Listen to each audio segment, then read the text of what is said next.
Thank you very much. I bring greetings from Sir Gangaram Hospital and Bhatia Global Hospital and Endosurgery Institute. I must thank my old friend Dr. Ashish Vasisht for accommodating me before the next lecture. And I am going to speak on giant inguinal hernia, a stepwise approach. So many questions are there in our minds. What is a giant inguinal hernia? What are the types? Type 1, 2 and 3. Should I treat as I do the hernias surgery without further much investigation, or should we get the CT scan? If we have to get in the CT scan, what kind of CT scan has to be done? Whether it is only abdominal or abdominopelvic, whether it is supine, which is going to give you the more information, or prone position onto the CT gantry, that will give you more information. And as we have seen in last, I would say in 1 decade, especially for loss of domain ventral hernias, that there are many publications, and Tanaka score, Sabag score. So are they ultimately helping the surgeon or not?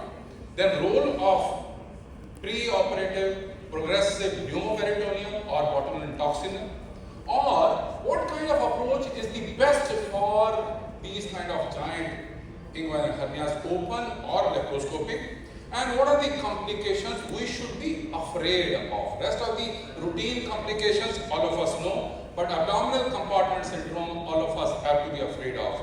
Now, inguinoscrotal hernia that extends below the midpoint of inner thigh when standing and or long standing loss of domain, and that is the definition of giant inguinal hernia. And then type 1, type 2 and type 3 depends upon it is crossing up to the mid thigh or it is going even beyond the knee joint. As I mentioned, the most important is that we should get the information on prone, when the patient is lying prone on the table, and one should always be able to see the volume of the abdominal cavity as well as the volume of the hernia sac, and then ultimately decide that yes, what are the contents which are there in the inguinal region and the inguinoscrotal region, and how are we going to calculate the volume of the abdominal sac as well as the peritoneal, the inguinal sac. And most important, before even I see the patient in my OPD, my thoughts are that one should always have the thinking that this patient should not land into abdominal compartment syndrome after reduction. Anyone can do the surgery, but you have to come out of the surgery also. So if there is a sustained increase in intra-abdominal pressure above 20 millimeters mercury, which is normally is 5 millimeters mercury, and it is associated with new organ dysfunction or failure, then definitely one has to be cautious. And one should be conscious about the wound dehiscence and hernia recurrence. And if it is, the chances are that these kind of patients, if we do not do the justice, then the recurrence, hernia recurrence is of the order of 30%. Tanaka index, most of us have been using in ventral hernia repairs, but it is not much useful in giant inguinal hernia repairs, but ultimately we should extend, and we may find some information on it, that it is basically one has to divide between the hernia sac volume and abdominal cavity volume, and if it is 25%, if it is more than 25%, definitely the loss of domain is there and one has to take care.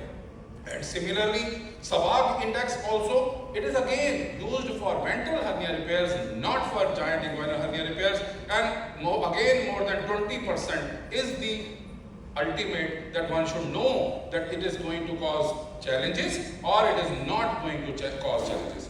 Now, I would put it this way, that there are many approaches which have been defined. One is open approach, and if we do by the same way as we have been doing by the inguinal hernia repair, by a bigger incision, a large incision, and then go into the pre-peritoneal space and do the Nahes and Stopa technique of giant prosthesis being placed, then definitely the chances of hernia repair are good. But again and again, in the back of my mind, it should be that whether I am going to cause a abdominal compartment syndrome or not. And one can do the Lichtenstein if it is type 1. And there is another beautiful technique which has been described, and that is called as hug technique. Hug means like this, hug technique, that these surgeon, Caveney, had pointed out, and I will show you the photographs also, that ultimately if we do the hug technique, and if we do not open the sac, but we deposit the contents into the peritoneal cavity, the chances of reduction are also very high, and the chances of recurrence will be further reduced.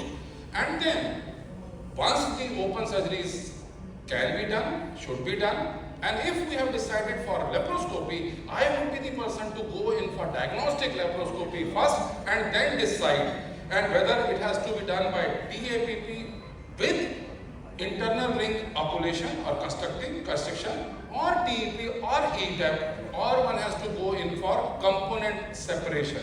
And in this hug technique, it was seen, very clearly seen, that if you hug the sac, big sac, but the intestines are still in, and you are trying to give an incision from pararectal space and going into the base of the scrotum, and if we are able to reduce, because all of us have struggled with laparotomies in many situations, that intestines start pouting out, one from this side, one from that side, and we are not able to deposit it back. So hug technique definitely helps. And this is the patient, you had seen the CT scan also and the video also. So we went in and we found that on the left side the hernia had already been reduced, but on the right side, even if we had tried our best, after induction, we try our best to reduce the contents of the hernia and then start with diagnostic laparoscopy. But in this situation, you can see that the intestinal contents were there, and the CT scan has also revealed that there are colon and a small intestine. And once we are able to reduce it, and the patient is put in a head low, then we start with DAPP. And our thinking is,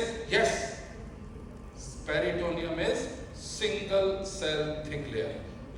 We should carry on remaining close to the peritoneum and then make as large a space as possible. And again, it is a totally or pre-peritoneal space. One has to make sure that the mesh is going to rest in the pre-peritoneal space. And then in this situation, there are many surgeons who would go in with one incision, but we still believe on beginning incision. Means we start from the right side, go on to the left side, make separate incision onto the peritoneum, but the caution is that we are using a mesh which is 30 by 20 centimeters. Means rather than thinking that there will be overlap in the midline, in the cave of Retzius, if we are able to shove in the 30 by 20 mesh through 15 millimeter port, then the chances are that we will not have the recurrence on the right side, on the left side, and then ultimately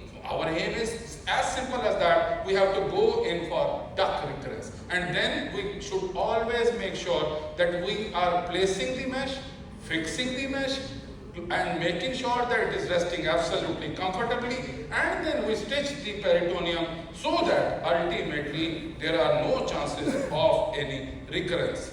And again, it has been reported wide, and this is the latest publication, that laparoscopic approach definitely is associated with faster return to daily activities, less postoperative pain, fewer incidents of chronic pain, and the recurrence is also less. But again, the piece of caution which I would love to say at the end of my presentation is that please book the ICU room, surgical ICU, so that patient should not have the abdominal compartment syndrome. CVP line has to be placed, arterial blood gases have to be seen again and again, and then the respiratory complications should also be not there, but only thing is they have to be planned. It has to be planned, not after they occur.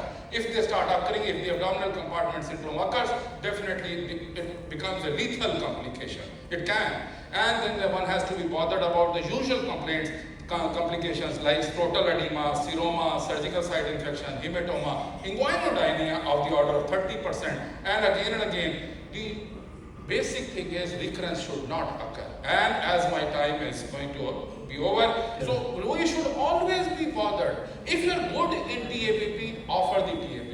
If you are doing TEP, yes, but we are doing ETAP for these giant inguinal hernias also because of the comfort level, because of the space level. And again, my take-home message is that investigate the patient thoroughly. See yourself the CT scan, calculate yourself the Tanaka score, and be aware of the abdominal compartment syndrome. Thank you very much. Thanks for your kind attention.